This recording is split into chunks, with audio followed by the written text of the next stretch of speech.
Bismillahirrahmanirrahim. Another important respiratory topic today we'll discuss, that is pressures of lungs.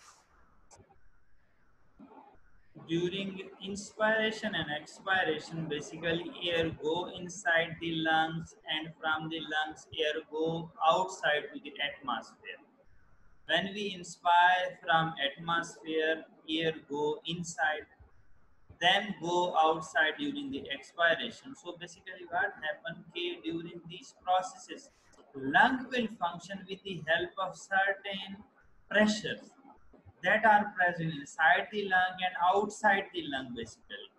Importantly, we have to discuss these pressures. One pressure which is present inside the proper structure of the lung, inside the alveoli. Proper gas exchange area of the lungs, where exchange of gases occurs, these are alveoli. वो area जहाँ पे air जाती है और air से oxygen blood के अंदर जाती है, ब्लड से कार्बन डाइऑक्साइड एयर के अंदर आती है, वो कहलाते हैं गैस एक्सचेंज एरिया. और important gas exchange area are alveoli. So inside the lung, the pressure will be called as, that is the pressure of the inside of the alveoli, intraalveolar pressure. So if you properly see the lung parenchymal tissue, its pressure if we measure, that will be called as intraalveolar pressure. So its normal value is 0 millimeter of 0 centimeter of water, and the pressure which occur outside the lung in a special cavity known as the pleural cavity, that pressure is known as the intrapleural pressure, the pressure outside the lung in the pleura. Pleural pressure have a unique quality that this always remains negative. Clear? Always remains negative. In negative range, -5 to -7.5 centimeter of water is its value. So during inspiration, in peak of inspiration, it remains more negative, -7.5, and during expiration it becomes -5. So it always remains negative. Which pressure? The pressure outside the lungs. तो outside the lungs जो pressure होता है हमेशा negative होता है. This diagram also show this pressure. ये diagram अगर हम देख लें कि lungs का alveoli है, तो atmosphere और alveoli के means जब when someone is not inspiring, not expiring.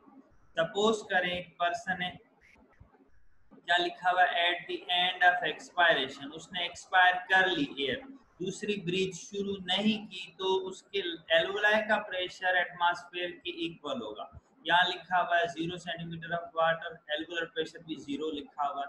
तो एयर ना अंदर जा रही है ना बाहर आ रही. इस स्टेज पे लेफ्ट साइड ऑफ डायग्राम को कंसंट्रेट करें. Now no air flow, pressure is equal to alveolar pressure. ये 0 सेंटीमीटर ऑफ वाटर है. इस वक्त जब एयर बाहर नहीं जा रही, तो लंग्स के बाहर जो प्लूरल कैविटी का प्रेशर है, that is called as intrapleural pressure or simply pleural pressure, or we can say pressure in the pleural cavity, that is -5 centimeter of water. Clear?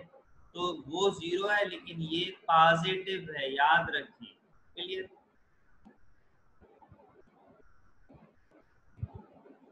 तो अब एक और प्रेशर यहाँ होता है जो कि कहलाता है, इन दोनों प्रेशर का अगर हम मैथमेटिकल डिफरेंस निकालें, that is called as transmural या transpulmonary pressure. अगर हम ये 0 प्रेशर और इस -5 का डिफरेंस निकालें, 0 माइनस को -5 करें, तो आंसर आएगा 5 सेंटीमीटर ऑफ वाटर. ये कहलाएगा डिफरेंस किसका? एल्वुलर प्रेशर का और प्लूरल प्रेशर का. और ये मैथमेटिकल डिफरेंस है, इसका नाम है ट्रांसपल्मोनरी प्रेशर या दूसरा नाम है ट्रांसम्यूरल प्रेशर. क्लियर? तो ये डिफरेंस है दोनों का.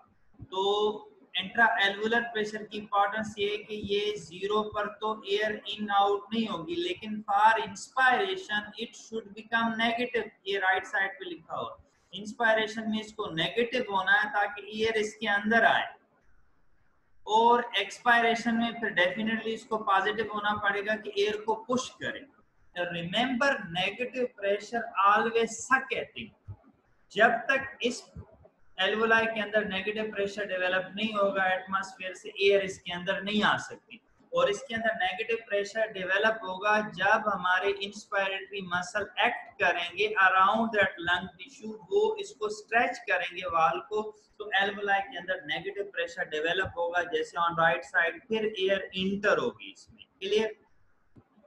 यहाँ एक क्वेश्चन पैदा होता है कि इंस्पायरेशन के लिए ये तो नेगेटिव हुआ, यहाँ पे ये जीरो है, लेकिन ये प्लूरल प्रेशर तो रेस्ट के अंदर भी नेगेटिव है, ये क्यों है? रेस्ट के अंदर अगर ये जीरो होता तो ठीक नहीं होता? नहीं, दिस इज नेगेटिव बिकॉज इसकी नेगेटिविटी हर वक्त होती है, इवन इन इंस्पायरेशन और एक्सपायरेशन।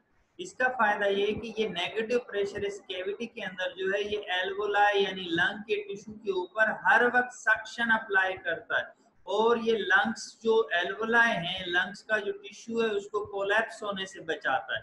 कौन सा प्रेशर? ये प्लूरल कैविटी में जो है, जिसको इंट्रा प्लूरल प्रेशर कह रहे हैं। क्लियर? तो सी हियर के दैट इज अब ड्यूरिंग इंस्पायरेशन जो इंट्रा प्लूरल प्रेशर है ये मजीद नेगेटिव हो जाएगा ताकि और प्रेशर अप्लाई हो, इंस्पायरेशन प्रॉपर्ली हो, इंट्रा एल्वुलर प्रेशर भी नेगेटिव हो जाएगा। तो इसको कहते हैं, यहाँ इसकी पीक वैल्यू हो जाएगी, सम बुक से -7.5, in some word this is also written as -8 centimetre of water. So if at this stage during peak of inspiration we check the transpulmonary pressure, अगर दोनों प्रेशर का डिफरेंस देखें जिसको ट्रांसम्यूरल प्रेशर भी कहते हैं, तो ये थोड़ा ज्यादा आएगा, +7। यहाँ देखिए -1 से ये यहाँ -8 को माइनस करेंगे, माइनस माइनस प्लस हो जाएगा, जब मल्टीप्लाई होगा ये -8 में से माइनस हो जाएगा 7 सेंटीमीटर ऑफ वाटर। वो क्या होगा? During peak of inspiration transmural pressure है, यानी दोनों प्रेशर्स का डिफरेंस। नीचे क्या लिखा है कि plural pressure becomes more negative during inspiration, ये हमने देख लिया, -8 हो गया, यहाँ -5 था। As the required tendency for the lung is higher than the, अब ये इसका मकसद ये बेसिकली क्या होता है, इस स्टेज पे भी लंग्स के पास एक टेंडेंसी है कोलैप्स होने की, that is known as required tendency. तो हम इंस्पायरेशन में जब लंग स्ट्रेच हो जाते हैं तो ये एक्सपायरेशन के टाइम यकदम कोलैप्स होने की कोशिश करते हैं। उस कोलैप्स से कौन बचाता है? लंग्स के अराउंड ये प्लूरल प्रेशर होता है जो कि नेगेटिव होता है, जो कि लंग्स को कोलैप्स होने से बचाता है। ठीक है बेटा?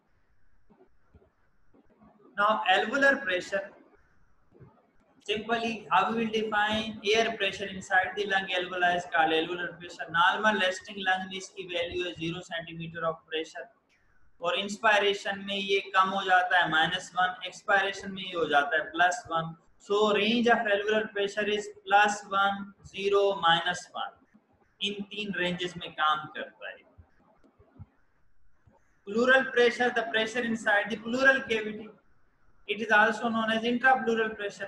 Its normal value at the beginning of inspiration means at rest no air go inside outside, its value is -5, and during normal inspiration expansion of chest cage outward on the lung greater force and create more negative pressure of the pleural cavity to about -7.5 and even -8 centimeter of water. Clear? Transpulmonary pressure are also called as transmural pressure, is the mathematical difference between alveolar and pleural pressure. When we minus the pleural pressure from alveolar pressure, we will get transpulmonary pressure. See here in this diagram you will understand. Okay, first concentrate on this alveolar pressure. कि alveoli के अंदर अगर हम pressure देखें, इस stage पे देखें, यहाँ इंस्पायरेशन अभी स्टार्ट नहीं हुई, ये जो एरो है हमारा cursor, this is around 0, and at that time what is pleural pressure, that is around -5। ये देखिए -4 -6 के बीच में -5। अब जब इंस्पायरेशन स्टार्ट होगी एल्वुलर प्रेशर मजीद कम होता जाएगा, अराउंड -1 तक आएगा, फिर जाते जाते एक्सपायरेशन में बड़ा हो के +1 तक आ जाएगा। This will be the value of alveolar pressure. और ड्यूरिंग इंस्पायरेशन कुछ वॉल्यूम लंग्स का आएगा, लंग्स के अंदर एक्सपायरेशन में फ्री वॉल्यूम, फिर बाहर चला जाएगा, तो वॉल्यूम की चेंज भी ऊपर दिखाइए ग्राफ में, this is your bookish graph. Plural pressure को अगर हम देखें, plural pressure is the pressure around the lung in the pleural cavity. So it's at the start of inspiration it's value is -5, और ये कम होते होते -7.5 तक आएगी, फिर अगेन बढ़ते बढ़ते -5 तक जाएगी। तो दिस इज प्लूरल प्रेशर। अब दोनों का ये क्या है, एरो ने क्या दिखाया है कि इन दोनों प्रेशर में जो फर्क है, फर्क देखें, यहाँ इंस्पायरेशन जब स्टार्ट हुई इतना फर्क है, पीक ऑफ इंस्पायरेशन पे इतना फर्क है, एक्सपायरेशन में जो फर्क है, तो इस फर्क को हम कहते हैं, ये मैथमेटिकल डिफरेंस है वैल्यूज का, this is known as transpulmonary pressure, या इसका दूसरा नाम है transmural pressure. Clear? So this was our just a topic. Okay, we have discussed 2 3 pressure in the lungs. One, we have discussed a pressure inside the lungs alveoli, that is known as alveolar pressure. During quiet, when no air go inside and outside the lung, its value is 0 centimeter of water. During inspiration it will become negative to -1, and in expiration it will become positive to +1 centimeter water. While the pressure outside lung is known as pleural pressure, its value when the alveolar pressure is 0, its value is -5, and during inspiration it will become more negative, negative, negative, and up to -7.5 or -8 centimeter of water. So this is its range. के even in inspire during peak of inspiration and also in peak of expiration, this pleural pressure remains in negative value, and advantage of this negative value is that it prevents the collapse of these alveoli. If we calculate the mathematical difference of these two pressure, in inspiration, in resting condition it will be +5, and in inspiration it will become +7. So that is mathematical difference. This difference is called as transpulmonary or transmural pressure. So these are important pressure. You have to understand these pressure for understanding lungs function. Thank you.